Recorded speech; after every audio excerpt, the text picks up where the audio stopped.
Well, thank you very much to the organizers, Christine, Tom, Paulo, the Institute for the invitation. I'm very happy and excited about being here today. Thank you for coming and thank you for being there virtually to listen to these ideas about my new project.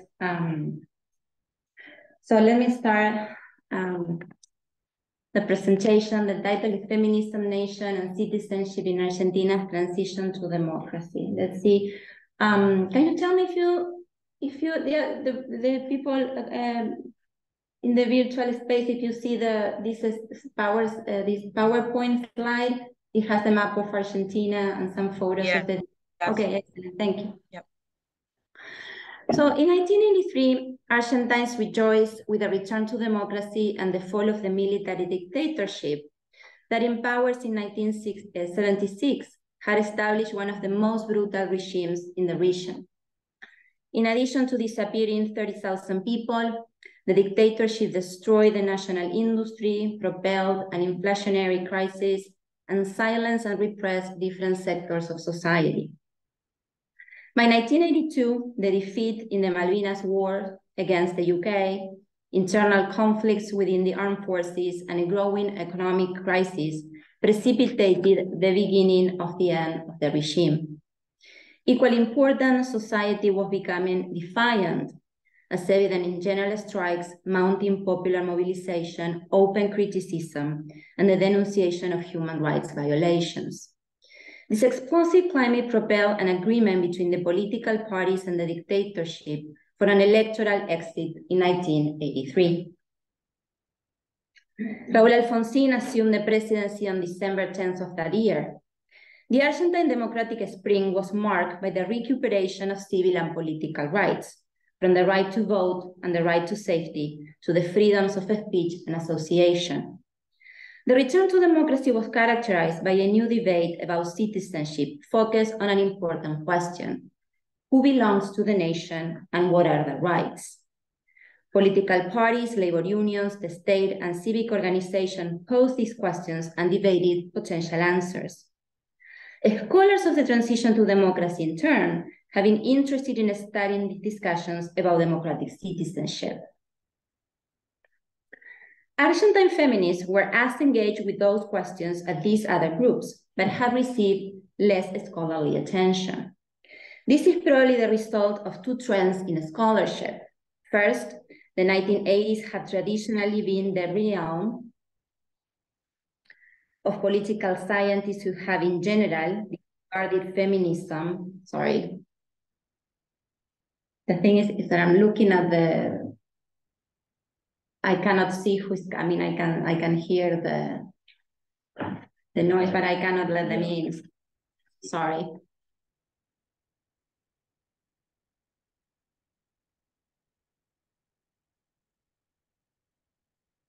It's not ideal, sorry. Okay. So this is probably the result of two trends in scholarship. First, the 1980s had traditionally been the realm of political scientists who have, in general, disregarded feminism as an object of study. Second, historians of Argentina have been more inclined to study feminism in the 1960s and 70s, a more generally earlier experience in the 20th century, than conducting research on 1980s feminism. I think, on the contrary, that feminists in Argentina's democratic transition produced some of the most provocative arguments about citizenship, democracy, and rights. In their campaigns, writings, collective and individual actions for women's rights, feminists reimagine the nation and the terms of women's inclusion. They offer a powerful assessment of the marginalization of women and the conditions of inequality that turn them into second-class citizens because of their gender. Equally important, they dispute the definitions of citizenship and the nation exclusively anchored in formal politics, electoral practices, and narratives of unity and solidarity. In doing so, They offer a pioneering interpretation of women's rights as human rights and openly denounce how women continue to be denied these rights in democracy. Let me start by briefly characterizing Argentine feminism in the 1980s. Because of the succession of authoritarian regimes, Argentine feminism struggled to flourish before the 1980s. In fact, feminist organizations from the 1970s were short-lived experiences, born and eclipsed in the first half of the decade, in some cases, even before the coup in 1976. Furthermore, feminist organizations saw an exodus of members and sympathizers who, in a context of growing political radicalization, decided to prioritize action in leftist parties and organizations. As historian Karina Felitti has argued, for many women, feminism in the 1960s and the 1970s turned into a distraction from the social revolution. Debilitated by internal tensions and external threats, feminist groups dissolved after the 1976 military coup, where repression reached new heights. Some members went into exile, most laid low, and public events stopped. Feminists continued reading, meeting, and debated quietly, but open activism vanished. With the return to democracy, on the contrary, feminist activism reemerged powerfully, reaching unparalleled levels of visibility all over the country. Militants created a great many organizations and membership grew. Protests and demonstrations became frequent events. Publications and congresses multiplied, and feminists were interviewing the press and were guests on television and radio shows. If many women from the left had turned away from feminism in the 60s and 70s to devote their efforts to the social revolution, the flourishing conditions for women's activism in the return to democracy brought them back. Leftist activist Susana Chiarotti, one of the founders in the mid-1980s of Indeso, one of the most important feminist organizations in Rosario, Argentina's second largest city, remembered that back to Argentina from exile, she was finally open to new ideas. Because of this, she traveled to Bertioga, Brazil, to participate in the first Latin American and Caribbean feminist meeting in 1985. Chiarotti was not a feminist at that time, and she said so loud and clear the first day of the conference. She remembered that in those first workshops, quote, "The historical feminists listened to what I said and looked at me like saying, poor thing, you know nothing. Just wait and see how you will change your mind." The conference lasted 4 days and totally changed me. I found answers to many questions, and I left saying, I'm a feminist, unquote. Yet this individual and collective transformation that led to the feminist spring during the democratic spring was rejected by different sectors of society. This resistance to feminism was not only the result of feminists challenging the status quo, but also of doing it in the context of the democratic transition, a historically unprecedented celebratory moment of renewed hopes when Argentines believed the democratic restoration would solve all their problems. President Alfonsín had in fact famously promised, "With democracy we eat, we educate, and we heal." For Argentine feminists, however, democracy did not automatically grant women any rights, driving them to voice their demands and denounce injustice. They represented, for some sectors in Argentina, an example of what Sara Ahmed have called the feminist killjoy. As Ahmed argues, quote, "When you expose a problem, you pose a problem. It might then be assumed that the problem will go away if you just stop talking about it or if you went away," unquote.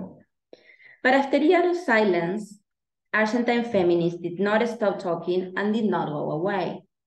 There are two aspects of the feminist agenda that are particularly relevant to make a case about feminism, human rights, and citizenship in 1980s Argentina: the challenge to motherhood as women's natural role, and the fight for reproductive and sexual rights. Sociologist Jeffrey Wick's argument about the development of new sexual movements offers a helpful analytical framework for Argentine feminism in the transition to democracy. Wicks argues that the new sexual movements had two characteristics: a moment of transgression and a moment of citizenship. Wicks explained that the moment of transgression is characterized by, quote, the constant invention and reinvention of new senses of the self and new challenges to the inherited institutions and traditions that had excluded these new subjects, unquote. This moment of transgression is subversive of traditional ways of being. The aim is to challenge different forms of social exclusion by emphasizing manifestations of difference. Yet, contained within this moment of transgression is also a claim to inclusion, to the acceptance of diversity, and a recognition of alternative ways of being. This is, according to Wicks, the moment of citizenship, and it is fundamentally focused on the fight for rights. In the case of Argentine feminism, these two moments are distinguishable but simultaneous. The following testimony of Argentine feminist Aide Virgin shows how activists understood in their own terms these two moments and how the transition to democracy had a profound impact on how feminists consider their role in the new social context. In 1989, Virgin argued that, quote, now our task is not to protest or to challenge like we did in 1983. Our task is to create channels of participation and find ways to express the demands we have as women. Democracy makes a difference and is at the core of the political debate. How women participate in this debate and become part of a discussion about public policy is central, as we are half of the Argentine population. As women, we need to learn how to get what we need and what we want. We need to learn to turn our unhappiness and discomfort into concrete demands. This is the process that will allow us to become political subjects, unquote. But before arriving to the moment of citizenship, feminists embraced the moment of transgression. And a key aspect of this moment was the disruption of the meanings of motherhood. Historically, the social importance of Argentine women was based on fulfilling the reproductive role for the nation, both through biological and ideological reproduction. As historian Marisa Miranda has argued, by the 1930s, quote, the mother-child binomial had already been established as the main responsible factor in the future of the race, the raza, that's a and as a consequence, the progress of the nation. The destiny of a woman was considered unfulfilled if she had not experienced motherhood, unquote. 4 years later, these ideas acquire new strength through aggressive straight promotion. In 1974, the government of Juan Domingo Perón passed Decree 659 to respond to the alarming democratic crisis caused by family planning, the practice of controlling the number of children in a family and the intervals between their birth through contraception. The decree defined family planning as a threat to the nation, a danger to the family, and an obstacle to women assuming their maternal roles. Among other measures, the decree mandated control over the commercialization of the birth control pill and prohibited all activities directly and indirectly related to family planning in hospitals. Furthermore, it demanded the development of a public campaign to inform the population about the risks of birth control methods and practices. After the 1976 coup, the military regime approved Decree 3938 to reinforce the Peronist decree. Although the precise application and impact of these decrees are difficult to measure, family planning clinics in public hospitals closed. And those that continue working secretly did not provide contraception methods to patients. The official state sanction of motherhood proposed in these legal measures is evident in the marriage certificate issued in the province of Rio Negro in the 1970s. The marriage certificate read, quote, "A healthy married woman must get pregnant in the first year of marriage," unquote. The emphasis on motherhood was part of an ideological paradigm that equated the nation with the family. Mothers were essential in this paradigm, and motherhood, although filled with tensions, was the only domain where women were not erased from the official national narrative in the 1970s. Diana Taylor has argued that the dictatorship fetishized masculinity and made it into a model of authentic Argentinidad. The regime colonized the public space with a display of disciplined military male bodies. In this spectacle, showcasing the armed forces, women were both physically and symbolically disappeared from the scenario. As a result, Taylor affirmed that a system dominated by male self-representation made real women unrepresentable.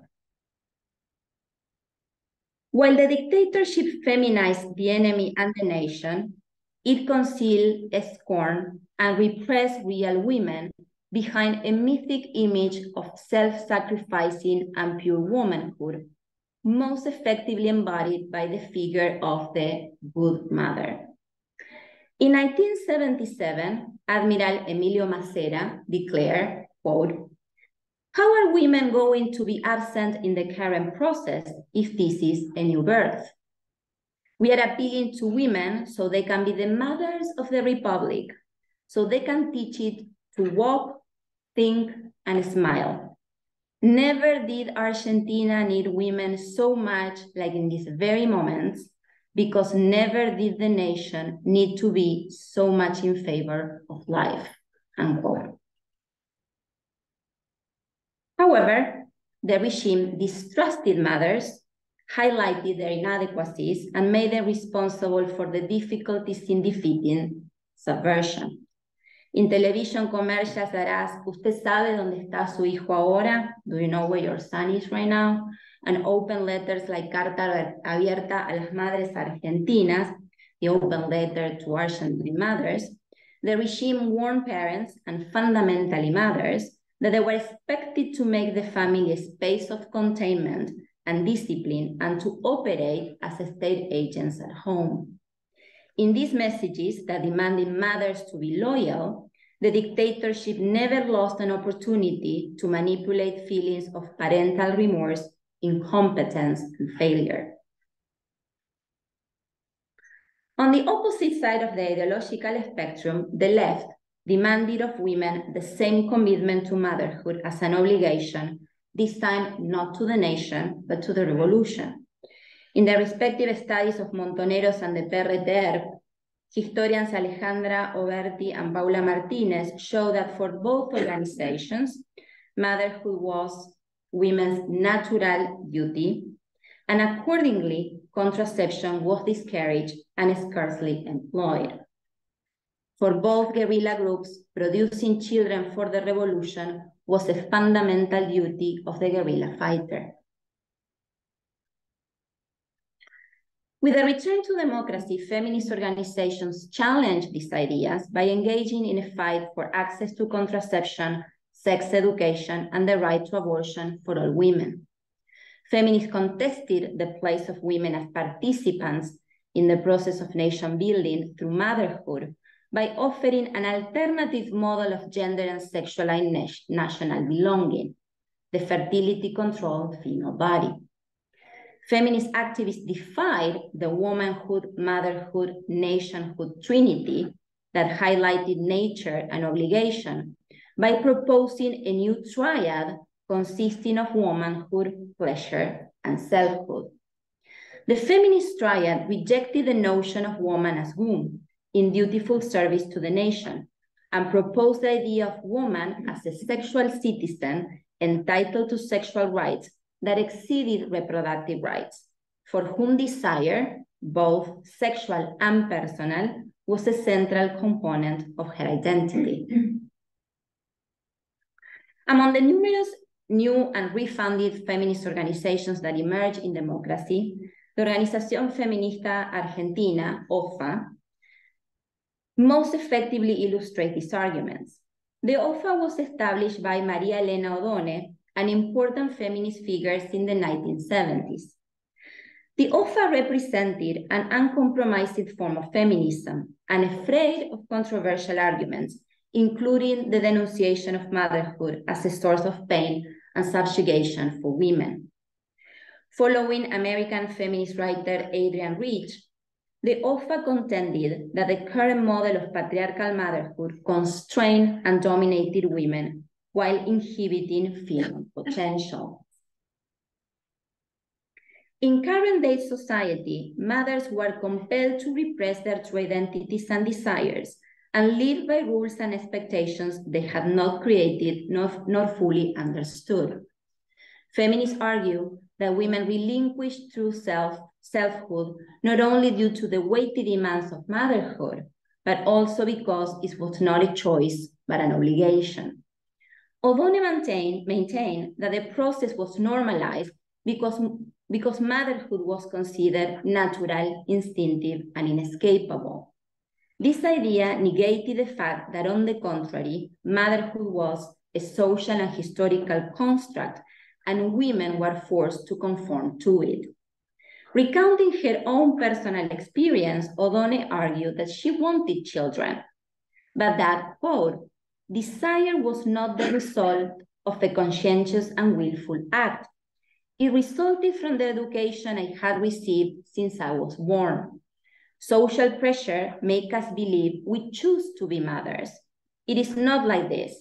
Since we are children, women are given a doll and educated in such a way that when we are 20 years old, we want what society forces us to want, unquote.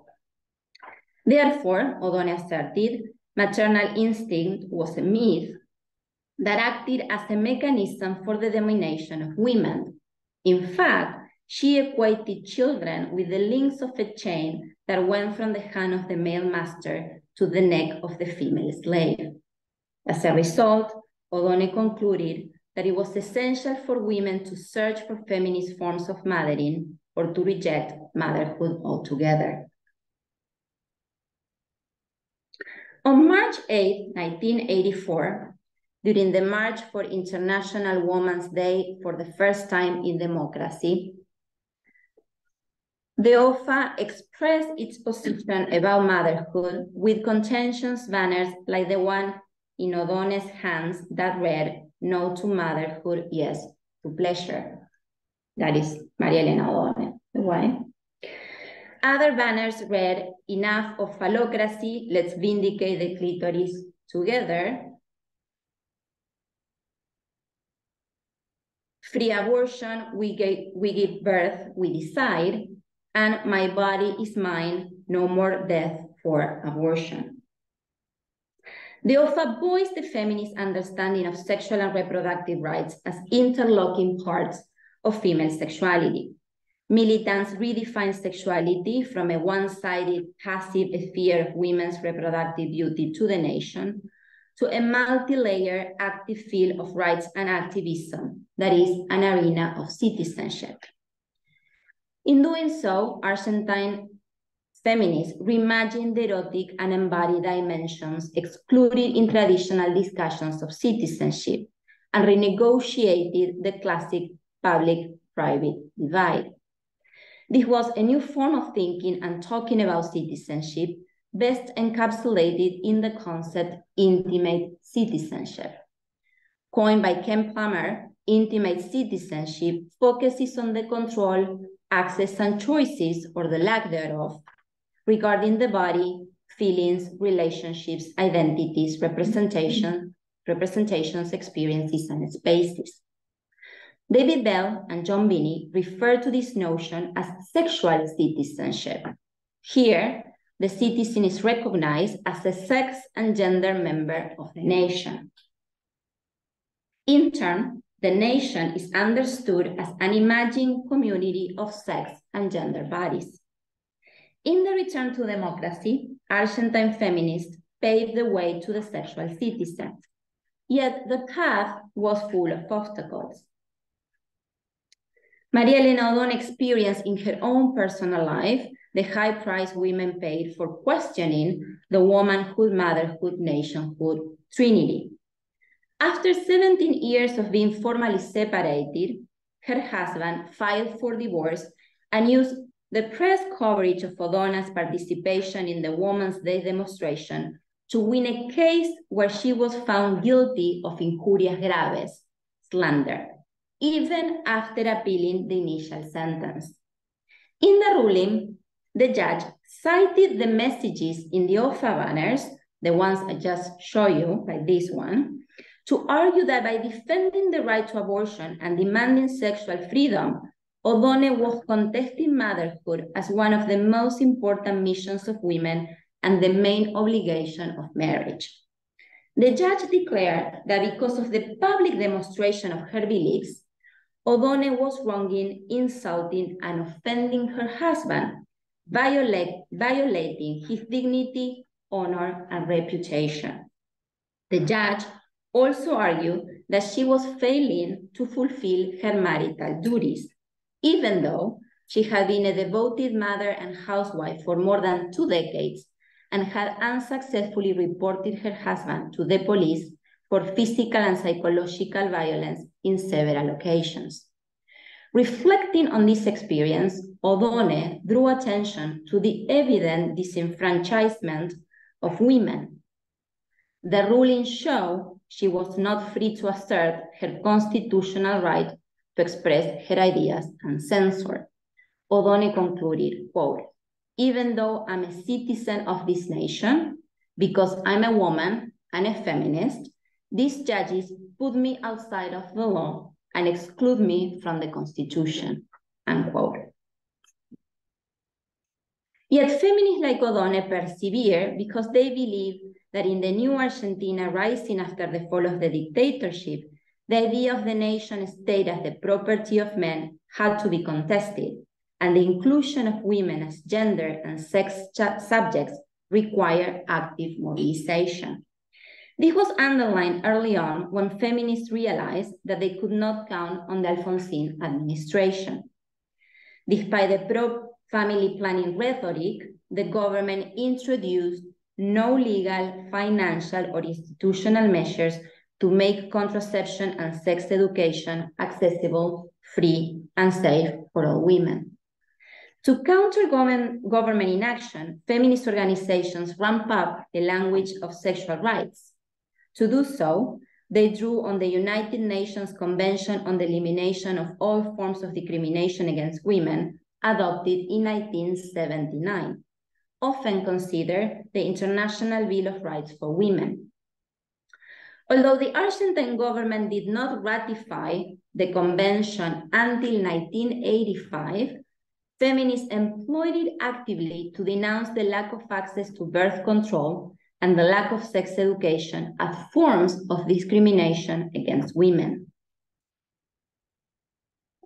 To expand discussions centered on reproductive rights and access to contraception, Argentine feminists embraced the definition of sexual rights that Colombian sexologist María Ladi Londoño proposed at the Latin American and Caribbean Feminist Meeting in Bogotá, Colombia in 1981.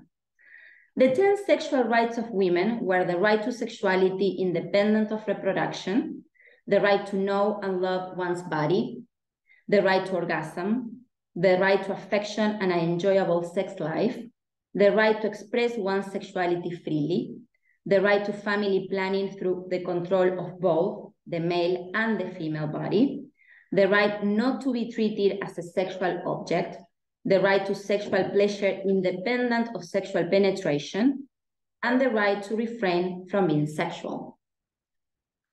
Pleasure had a prominent place among these sexual rights and was a central aspect of female health and well-being. Discussions about sexual pleasure brought attention to the historical erotic disempowerment of women and of the social and cultural invisibility of female desire. In this sense, Argentine feminists engage in what Rosalind Pecheski has called an affirmative construction of rights.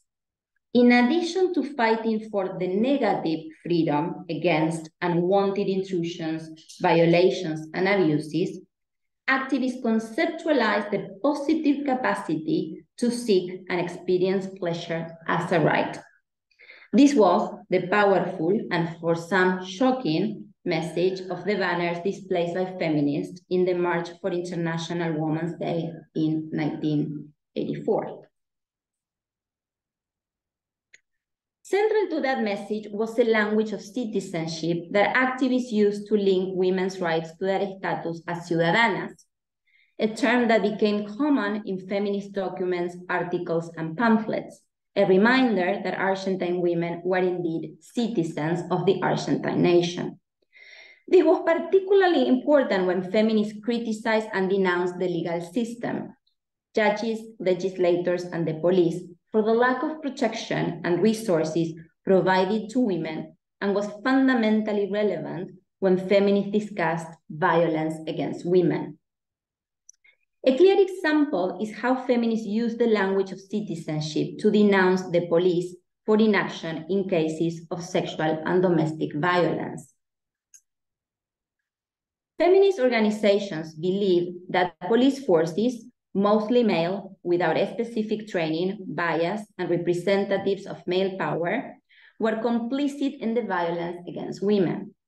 For this reason, they campaigned for the opening of police departments with well-trained all-female staff, the creation of special sections in hospitals for survivors of sexual violence, and the opening of safe houses to treat and support them. In this context, feminist organizations began a practice in which their members escorted women to police stations, both as moral and legal support. Unsurprisingly, they also became targets of police hostility, but they were equipped with a language that reaffirmed their rights as citizens. In one example of many, a feminist activist had escorted a victim survivor of domestic violence to the police station to denounce her violent husband 3 times. The 3rd time, she confronted the officer who did not want to file the complaint. As a result, the activist ended up being detained in the police station for several hours. She reflected how powerless she felt, quote, as a common ciudadana, a ciudadana who pays taxes, a ciudadana who is a victim of police, in a context in which citizens aspire to live in un Estado de Derecho, under the rule of law. The mention to the Estado de Derecho is not accidental. It is a reminder of the continuities between dictatorship and democracy when it came to women's rights as the rights of female citizens. Essential to the debate about rights and citizenship was the concept of human rights.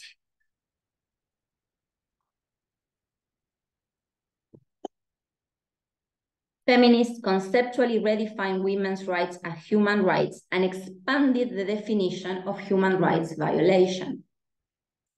Democratization in 1980s Argentina was intrinsically related to the human rights movement that made the right to life and physical integrity the foundations of democratic citizenship after 30,000 people were disappeared by the military regime.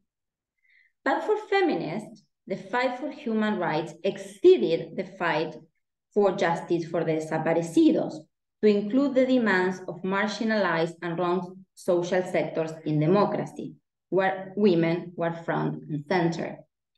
Feminists reminded Argentines that human rights violations were not only the consequence of state terrorism in the previous years, but that women's human rights were systematically violated in democracy.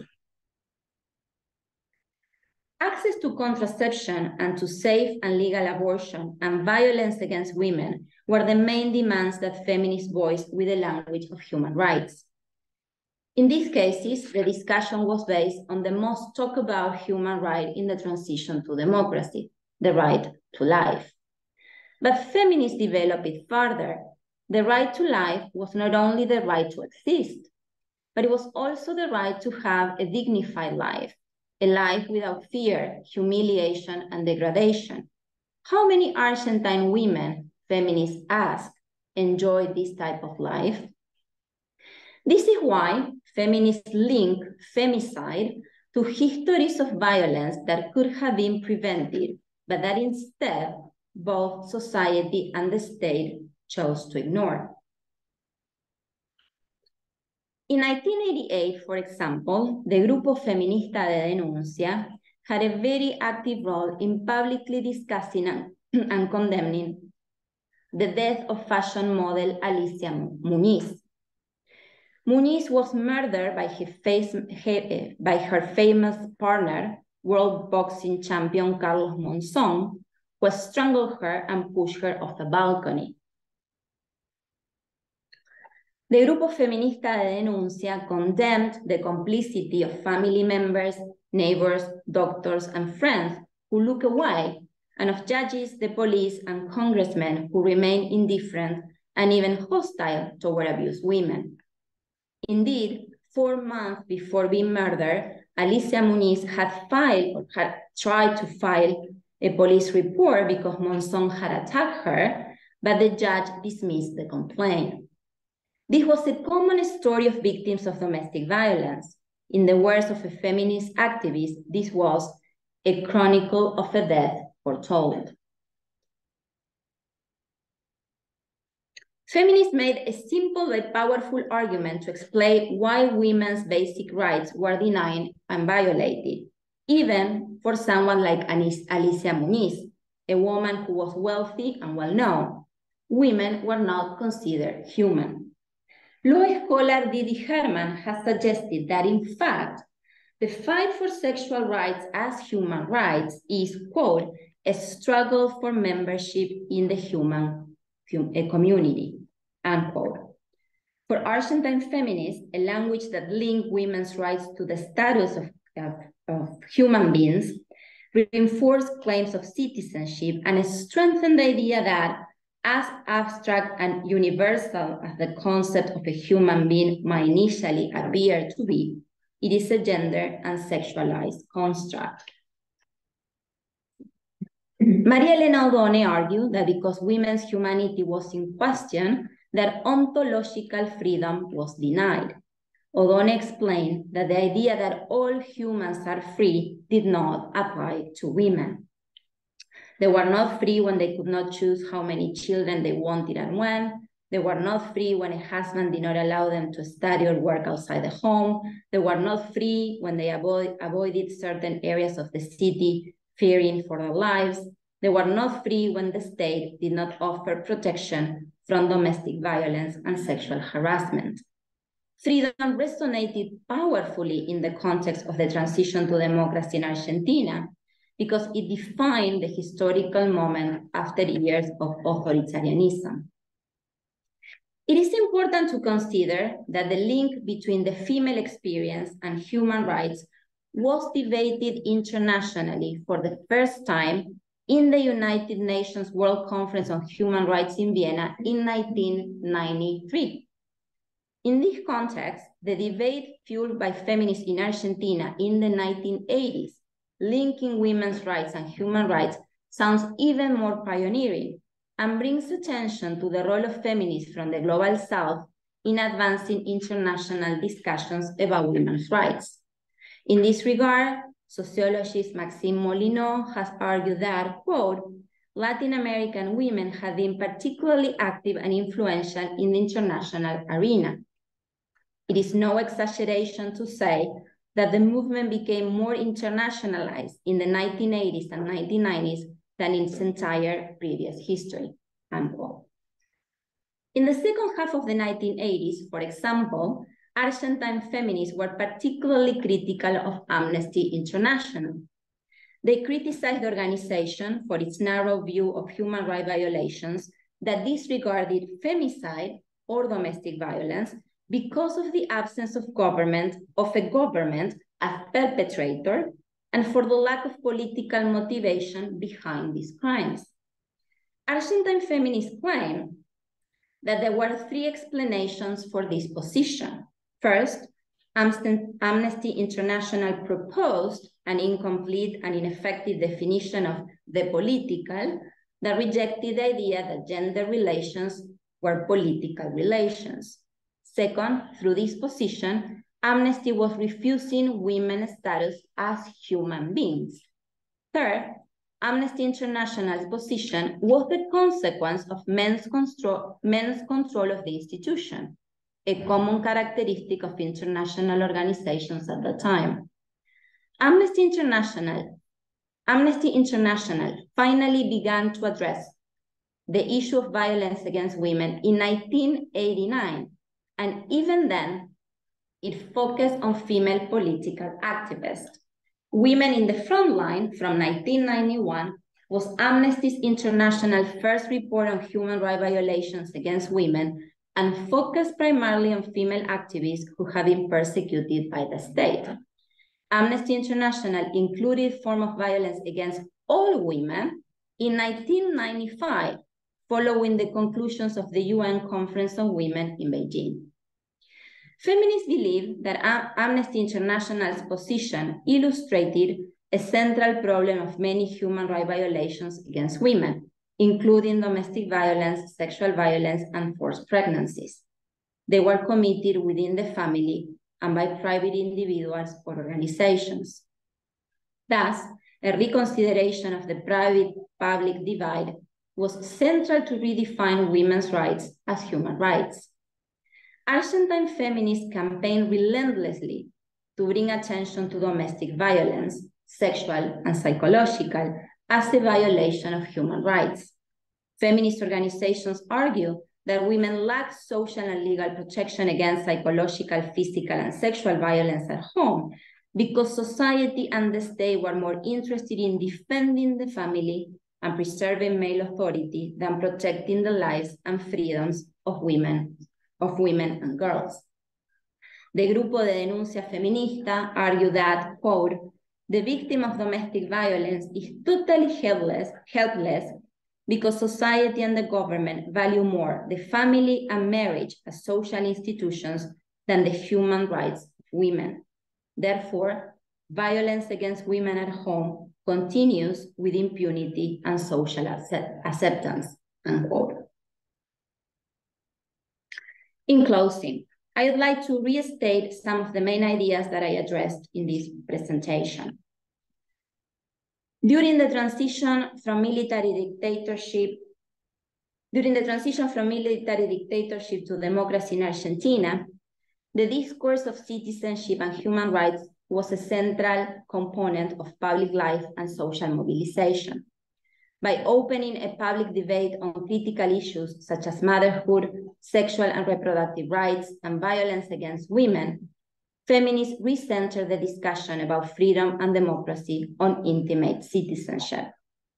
In their fight for control, access, and choices for women in these and other spheres of their lives, feminist organizations reformulated citizenship as a gender and sexualized concept and made a unique contribution not only to the public debate about the meanings of democracy, but also to democracy as a lived experience. Feminist mobilization expanded the public sphere and the grounds for political and social participation, exposed and strengthened the bridge between the personal and the political, and proposed a definition of citizenship beyond formal politics. As a result, these activists revealed the significance of women's rights in a true democracy and drew attention to the inequalities and injustices suffered by women who, democratic discourses notwithstanding, remain second-class citizens. Thank you.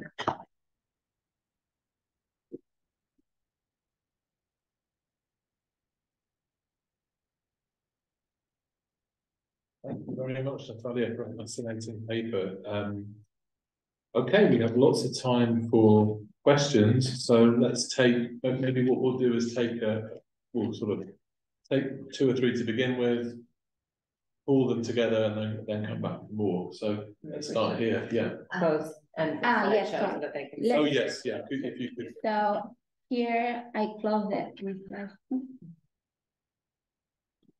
No, here. Yeah, I'll do it. Okay. It's not super.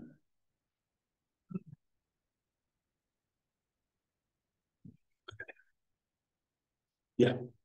That was wonderful. Thank you. Thank you so much. I was hoping you could speak a bit more about who these feminists were. I'm curious about their demographics and specifically, you know, in their coalition building, you know, targeting issues of the body and whether it's through marriage or pleasure or sexual control. These transcend class or anyone's social location. So I was wondering if that was really useful for coalition building, or if there was resistance for maybe some women because of class who maybe had a slightly more inclusive citizenship. So I was just trying to, was hoping you could speak a little more about who these women were, what walks of life they came from, and how that informed their activism.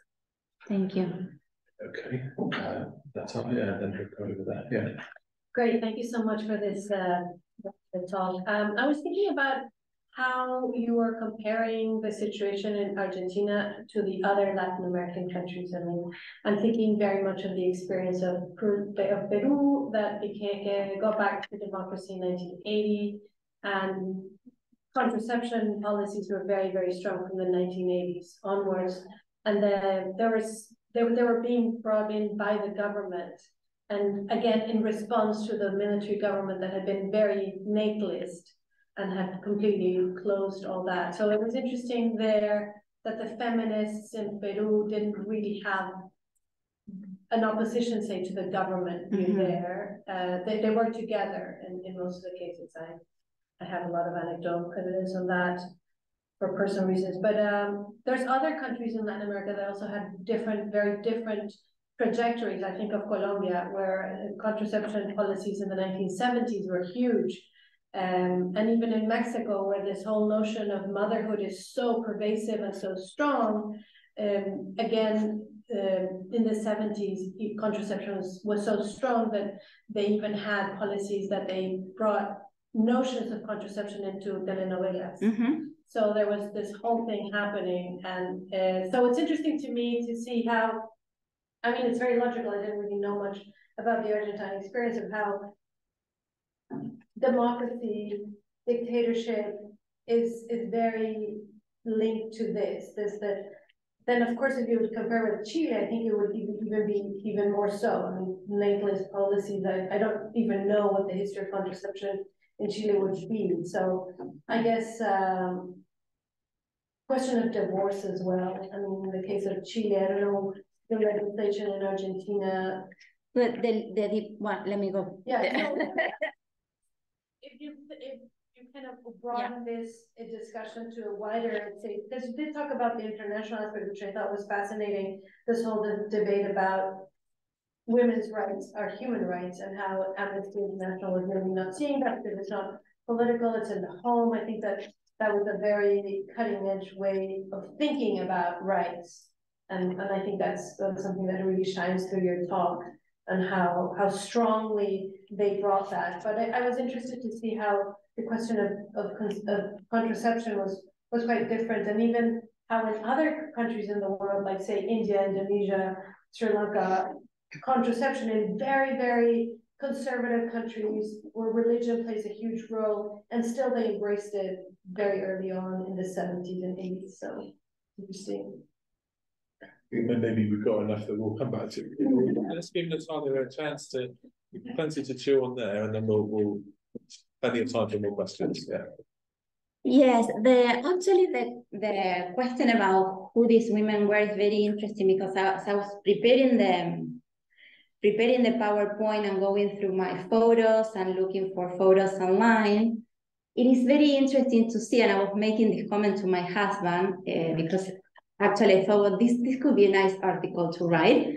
The contrast between the photos of feminist mobilizations today in Argentina, from the Ni Una Menos to the law for abortion, to these photos in which you see the age, the way in which the women are dressed, what they do with their bodies, how they expose their bodies. It's like two completely different worlds.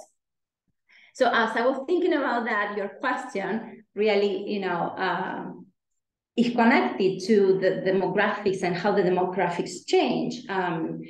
These women, these feminists in general, were straight, were middle upper class.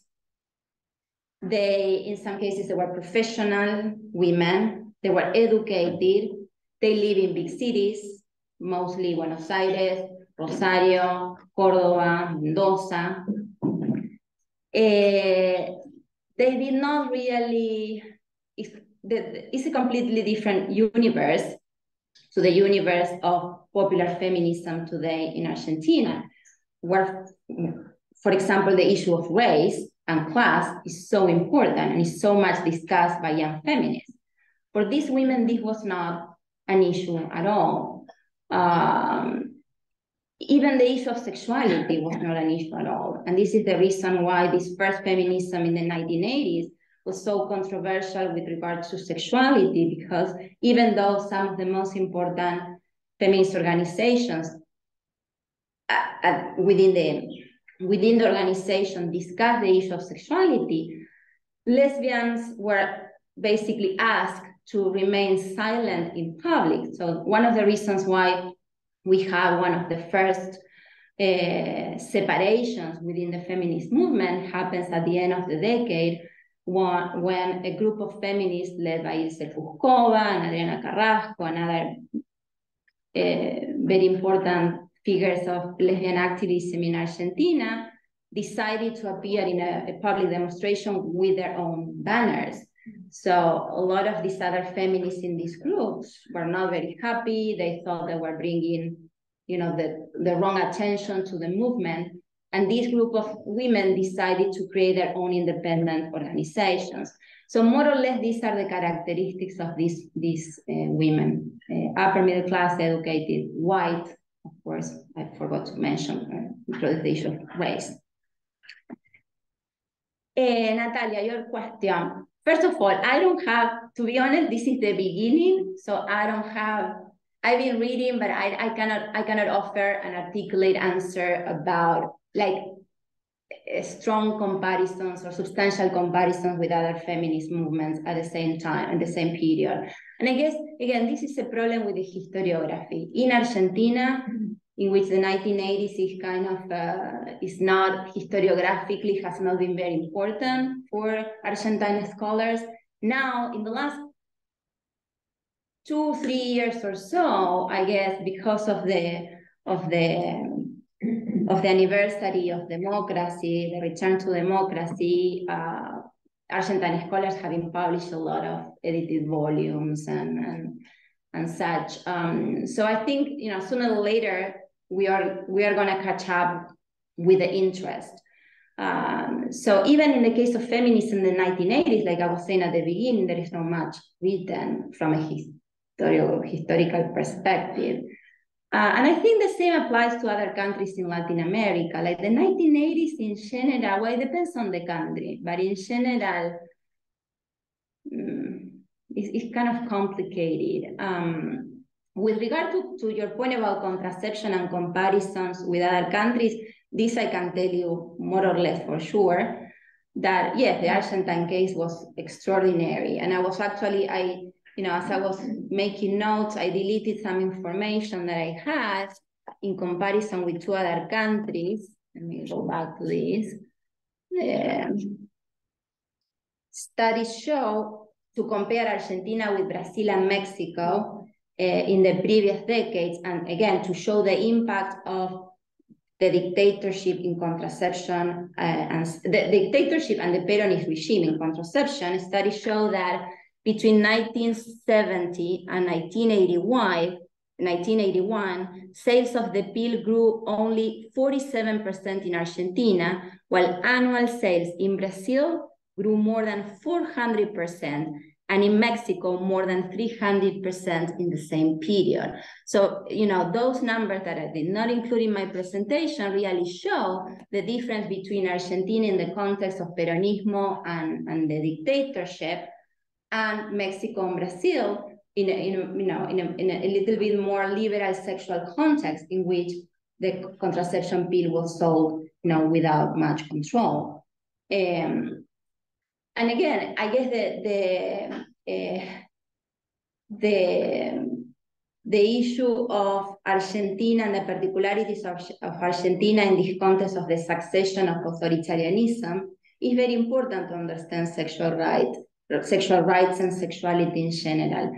Isabella Coche, an Argentine historian who specializes in sexual history, argues that Argentina experienced una revolución sexual discreta, a discrete sexual revolution, because of the authoritarianism throughout the 60s, 70s, and 80s. So the sexual revolution that in other parts of the world and in other parts of Latin America was able to flourish, in Argentina remained discrete because of the different authoritarian contexts and the different democratic contexts that were authoritarian in sexual issues, not like the third Peronism, which was a democratic government, but passed this decree prohibiting family planning in public hospitals. Right. Let's take some more questions. We have one over here.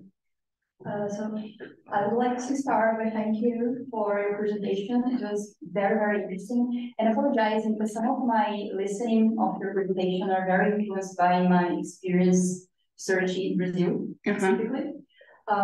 So I can help with making some comparisons. And I understand that you were trying to show other concepts of citizenship and organization other than in the typical political spaces. But I would like to know, and that draws a little bit from the first question, about the relationships between those female feminist groups and women workers, especially because since Brazil and Argentina are vastly Catholic countries, and again, based on my own experiences researching women, I specifically researched domestic workers, and I found very often that sometimes they simply couldn't speak with feminist groups that approach them because they were talking about sexual liberation and ownership of their bodies and so on, and those workers sensed that they have more basic questions to solve first. So that's one question. Actually, I have another one, can I briefly? Sure, go ahead. Sorry. And another one is, again, sorry if it's completely senseless, but when you were talking about the creation of the role, the motherhood role as being women's contribution to society, I couldn't help but think about Vargas' regime and how it was in Brazil heavily supported by the regime. And at the same time, it was very, very complex because there was this state discourse of what the primary role of women in society should be. But at the same time, there were multitude of women joining labor force. So you have this complexity. But then my question exactly is, how does the construction of this women role in the military Argentinian regime differs from the Peronist regime, which also have significant contributions,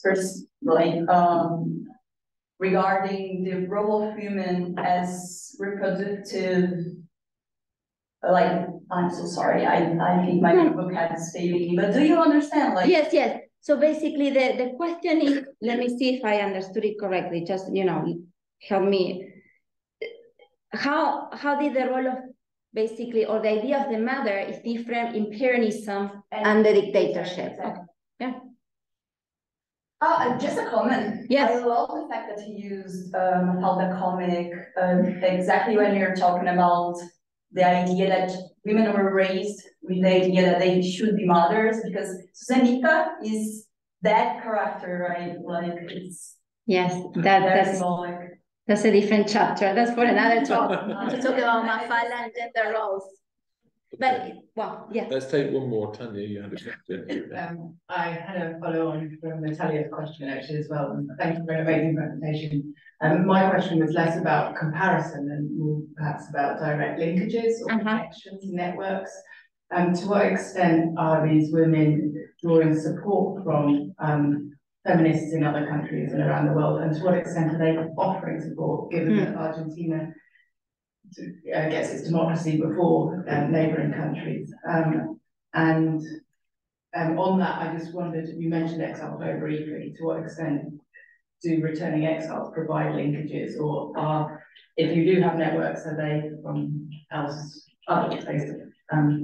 My understanding is that Chilean or Uruguayans went to Argentina before returning to their own countries as kind of a base from which to then organise. So do you have like feminists arriving in Argentina at this point from other countries?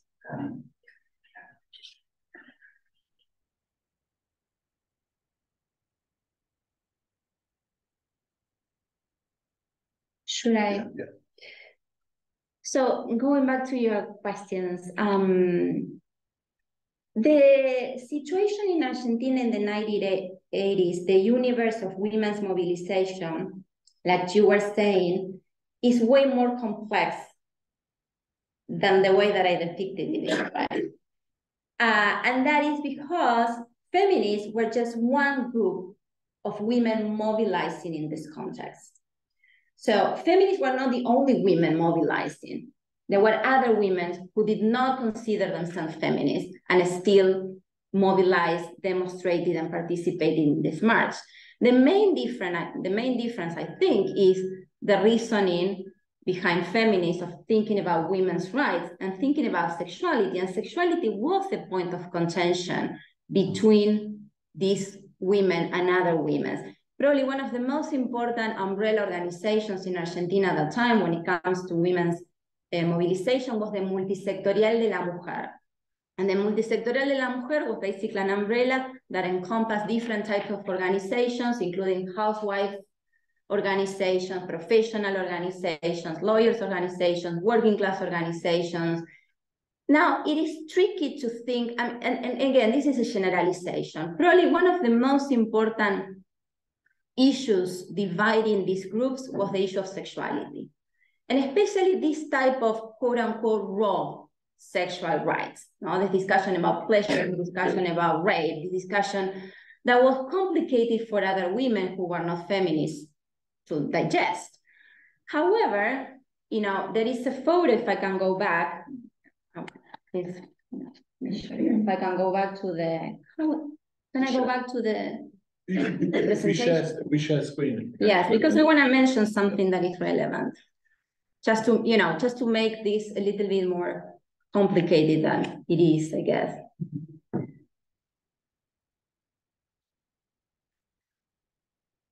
The slide 27. Thank you, Tom. So let me show you this. This is a mobilization of the Grupo de Feminista Denuncia because of the death of Alicia Muñiz. And that woman right there is María de Antocolets, one of the founders of the Madres of Plaza de Mayo. Right, so the intersection, and again, this was not very common because the Madres did not want to go into this, but this is, I really like this picture because in a way shows an intersection between the Madres and the Feministas, which was not very common, but there is evidence that this happened. And again, she was one of the original 14 founding members. And let me go back to the, okay.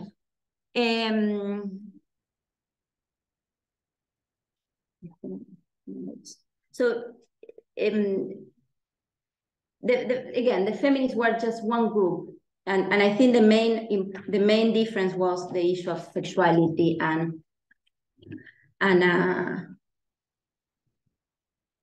the use of a woman's perspective and this discourse of rights that was so important and so strange in a way in this time period. No, that the other photo that I show you with María Elena O'Donnell in the Revista Gente, one of the most important weeklies in Argentina. The title was Mujeres, Women, and the whole article was about questioning the feminists in the International Women's Day as, are these really women who talk about sex, women who talk about pleasure, women who talk about the clitoris in public? So that is an interesting example of, you know, the distinction and the difference made in society, in the media, in which the real women were the women from the working class sectors, the women from the unions, the madres, but these are not really women. I mean, women who talk in this way.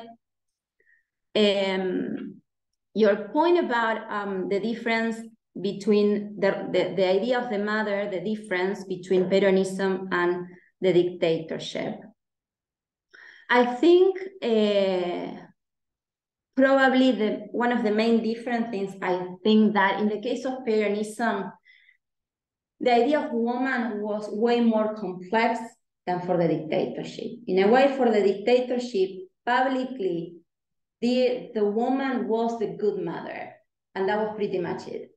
For Peronism, I think there is, and historically, my first book is about Peronism in the 40s and 50s, so this is a topic that I really like as well.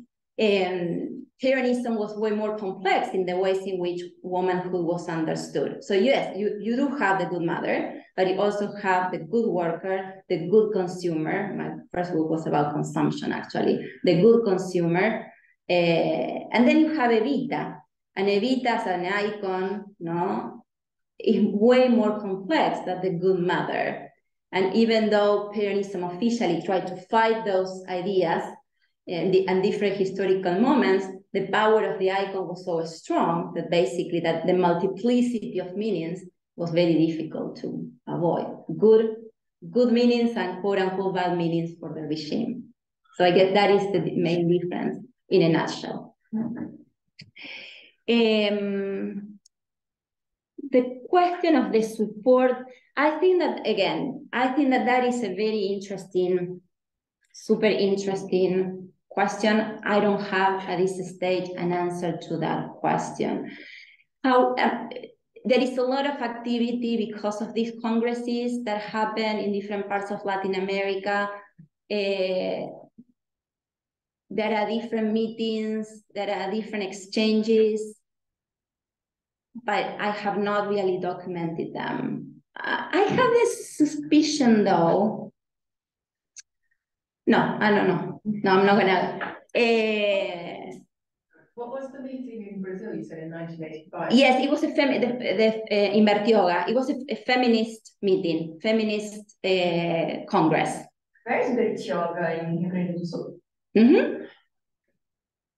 Yes.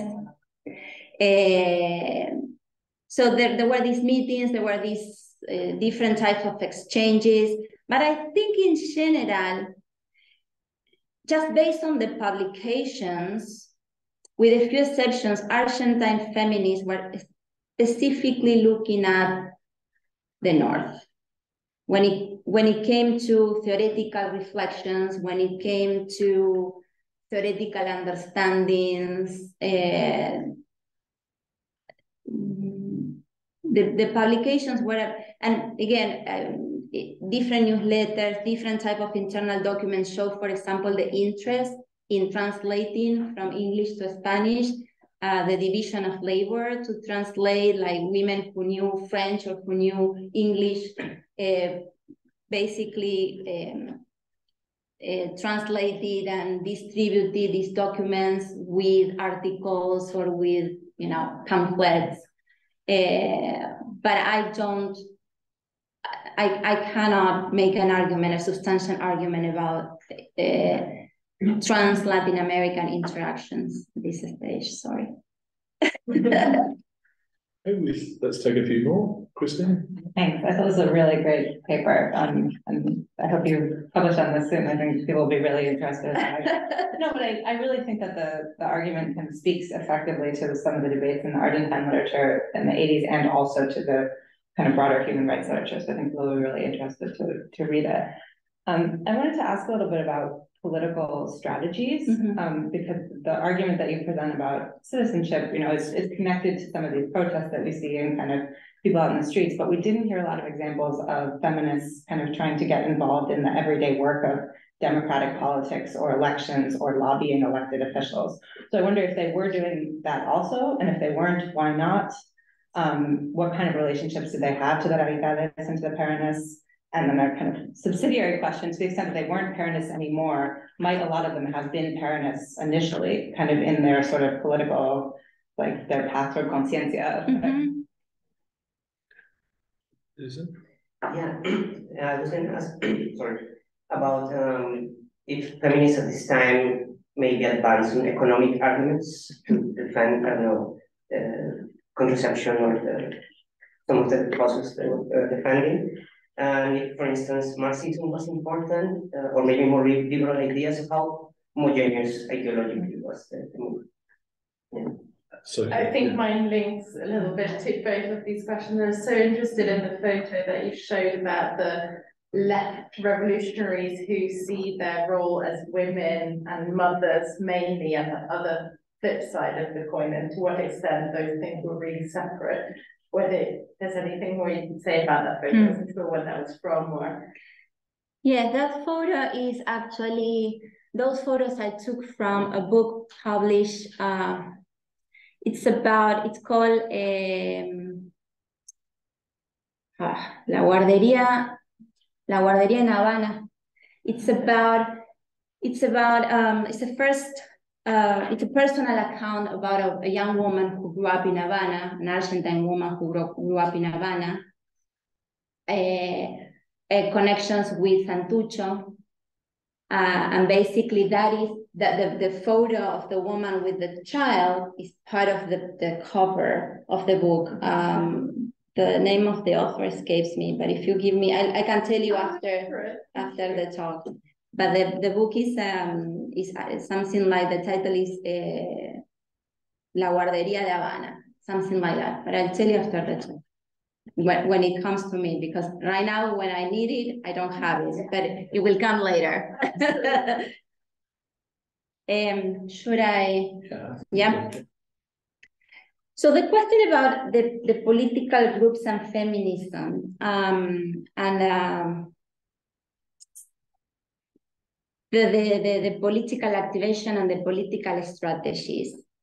This is what happened, especially with these groups that I'm interested in. This was not, the connections with policy and political groups was not very efficient because these were quote unquote radical feminists. So I'm very interested, for example, one thing that I'm considering as I'm thinking about feminism is to write, and this is the reason why I want to talk to Tania, is I want to write a biography of Maria Elena O'Donnell, for example. It's something that has been,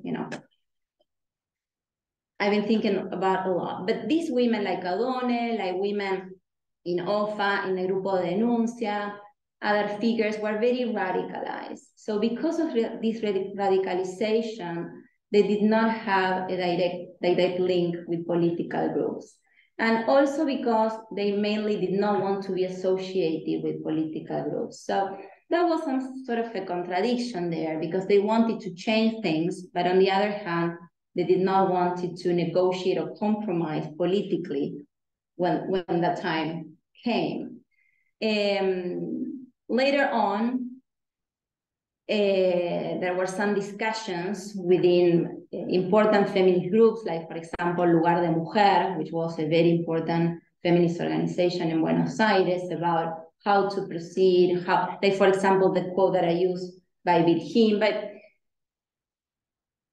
But there was a lot of discussion about, and this is not a concept that they use, regarding accommodation. So basically, what do we need to sacrifice if we, go to the government and ask for this and for that? And when they were, especially because in the context of the Alfonsín administration, nothing was being done. So basically, there was this idea, especially at the beginning, that, for example, the government was going to invest money in contraception in public hospitals, the rehabilitation of the family planning clinics. And that did not happen. When it happened because of private organizations. So that situation of a government that was not interested in doing anything for women, and the radicalization of women created, especially throughout the second half of the 1980s, kind of a disconnect between these more radical feminists and political organizations, political groups, or the government. Then you do have within Peronism, within the Partido Radical, women with a women's agenda. Were they feminists? We need to reconsider the concept of feminism. But there was no causa común with the not with these feminists. Because then by the next generation there is. Yes, exactly. Yeah. Not with these feminists. And again, I think it is connected to the radicalism of these women who were denouncing in the media. They were denouncing congressmen, they were denouncing judges, they were denouncing police stations. So there was no room for compromise in a way. The economic arguments, not that I am aware of that. I don't think that there were economic arguments made with regard to, I don't know what you mean exactly. If you're thinking about economic arguments, we need to devote this type of money to contraception or to open public hospitals. No, more like in the sense that if we don't have children, we can go into the forced labor and be more productive. That's what no, not really. You do have that within a different sector, who were the sex educators, feminist sex educators, gynecologists, feminist women who were in health and sexual health and reproductive health. But those were arguments made in a different context, not in this context of politicization and demonstrations and activism, not so much. Basically, the idea, this was conceptualized basically as rights and very much in connection to other definitions of women beyond motherhood, rather than economic arguments. Within feminists, you do have, going back to your question about the ideological spectrum, you have a little bit of everything. But I mean, you have former Peronists, more than Peronists, former Peronists, women from the left. But I think in the discussions, in the activism, those identities became secondary. So for these women, a lot of these women who I interview, women whose papers are read, or memoirs, that political identity in some cases was a thing of the past. Now I'm a feminist and this is what I do. And the discussion about political views did not come naturally to their identities in conversations and in interviews, which is different now. For example, going back again with the current situation in Argentina, no? And especially because there is this association nowadays in a lot of feminist groups with Peronism or Kirchnerismo, no? And the K identity and the feminist identity as one and the same. Mm-hmm. So I don't think that applies to many of these women I'm interested in the 1980s. One more quick one, Christine. Yeah. Just a follow-up to that, then, these women were not involved in lobbying for the divorce law change? Yes, they were. But again, the divorce law, there were two laws that were important in this time period that passed: the divorce law and the patria potestad.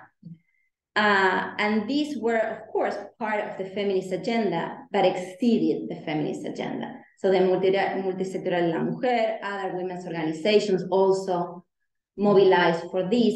So in a way, yes, these were successes for the feminist organizations, but also more broadly for the women's mobilization. They mobilized and they lobbied, but the mobilization and the lobby was broader than that. And that's probably the reason why the laws passed, among other things. Okay, well, I think that's a good place to draw things to a close. Please join me in thanking Natalia for a really interesting.